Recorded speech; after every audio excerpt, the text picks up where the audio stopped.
COVID-19 é maleza que está afetando o mundo completo. Botava estar com 4 de cada 10 pessoas hospitalizadas tá entre 22 e 55 anos. Essa aqui é o que sucede na América. Corsol tem algum caso e tem ainda nossa de uma posição positiva.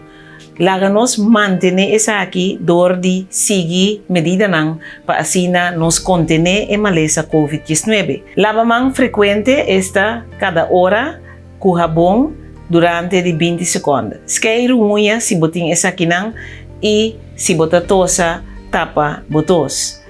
Lavamão também depois de cada vez com a tosa. Manter distância de 2 metros ou mais e não do namang no sunchi. Medida de higiene nos mester mantener por hora, hasta hora bota preparar comida.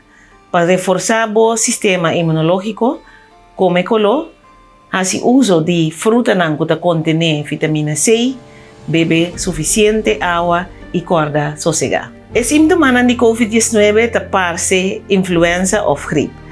Como complicação, nos por mira problema com respiração. Essa aqui porta motivo de como mester hospitalizar nos gente não afetar.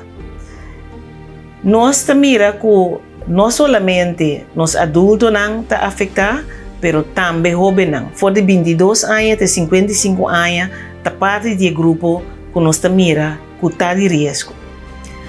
Pois, se você não mester sali, queda casa. Se você sali, mantenha a distância de 2 metros, corda, mantenha higiene, lava mão cada hora e se você tem comida com cara, lava mão por mês.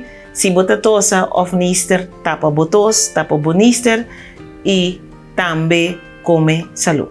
Corsol tem ainda de uma boa posição. Laga nos cuida nossa saúde e cuida a saúde de nos próximos.